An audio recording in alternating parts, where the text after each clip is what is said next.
Hi, I'm Ed Sarling, tutor.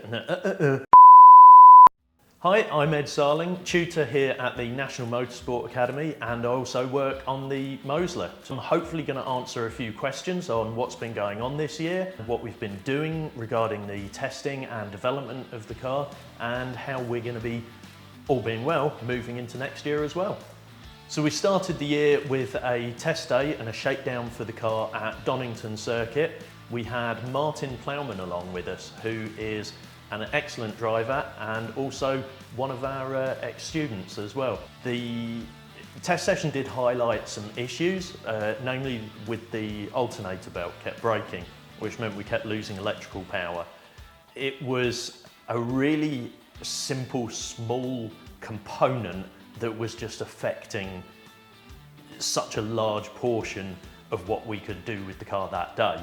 So we brought the car back to the workshop after the test day. The issue was the alternator that we had been supplied with the engine when that came over didn't like working with the software and the hardware of the new ECU and loom and everything associated with that.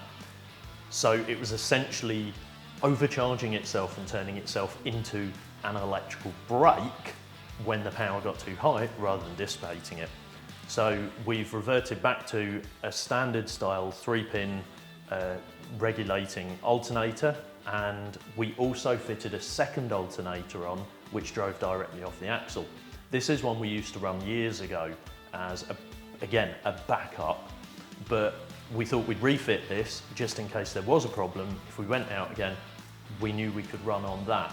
The downside of that is it means that when you're stationary, the axle obviously isn't turning, so you're not getting any power, but the time we would be stood still for is minimal and it would get us out of a fix. So we had a backup in place just in case, but as it transpired, the fix of swapping the alternator worked perfectly and we haven't had a problem with it again since. So having fixed the alternator issue, we went out for a second test day, again at Donington, and we took students along to that. Once again, a really great day.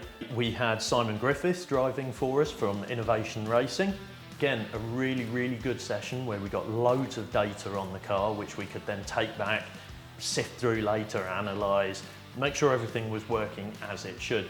We had a slight issue though with the power. It seemed to be down on power, not really pulling through to the top end of the RPM as much as it should do. So following the test day there, we went to a rolling road and got the car on a dyno where we could actually monitor it in real time, because it's great having the data when you get back from the session, but actually being able to stand there with the laptop, going through everything as it's happening, making adjustments and seeing what the results of this are in real time is obviously of massive benefit over waiting for the car to come back. So following the dyno session, we decided that we actually needed to pull the engine out and do a full tear down and rebuild on the engine. So once we got back to the workshop, I stripped the car down, removed the engine, and then it was time to get on with the engine rebuild. So with the engine out, it was onwards with the engine tear down, and this just involved logging everything as all the components come apart. I also got the degree wheel on it and checked that the cam timing was all correct still. It was checking that everything was within tolerance as it should be as it came apart. It was monitoring bolts as they undid, sort of making notes if any were looser than they really should have been, and just keeping a track of everything really. So there was a full diary of the teardown to be able to look back on and work with the data to try and find what the faults were and what was causing the issues we were seeing. So there were quite a few little gremlins, little niggles, things that I maybe wasn't quite happy with as I tore the engine down. And these were noted, so when I put it back together again, we could make sure they were sorted out and we had a really solid build when it went back together.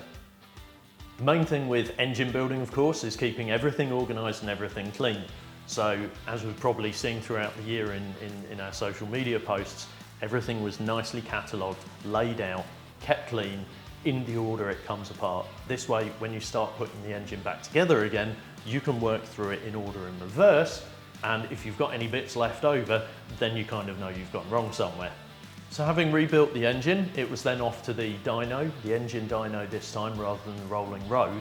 The difference being the rolling road, the whole car goes on it and the rear wheels drive the dynamometer. Whereas an engine dyno, it's just the engine that's on a mount and connected up directly by its output shaft, by its flywheel. So it's driving the dyno directly. So it's an amazing day down at DTW Engines. They were fantastic, really, really knowledgeable pair of guys, and they've been doing it forever. And there is a video which you can go back and watch from when we had our day there, which should be in the corner here. Alternatively, if you don't want to go and watch the video, I'll just say it was a brilliant day where the engine ran absolutely flawlessly and we came away with all the ECU set up, ready to drop back in the car and run, and we got some really good numbers out of it as well. So now today I'm back here to refit the engine. I've brought it up in the truck today so we can start getting that refitted. There's little jobs to do as well while while the engine's out and while we've got the opportunity, like rewrapping the exhaust manifolds to keep the heat down, and just a few other little touch-up jobs which are just easier now, and it will just set us a really good position out for next year moving into our plans. Well, this has been quite brief, trying to pack a whole year of what's been going on with the car into a short video, but hopefully it's answered some of the questions, and maybe it's even stirred up some questions that you might want to ask now. So feel free to drop them in the comments. We'll get back to you and yeah, try and answer everything in as much detail as we can. So on behalf of all of the tutors here at the National Motorsport Academy, I wish you happy holidays, a great new year, and we will see you out on track with the Mosler in 2026.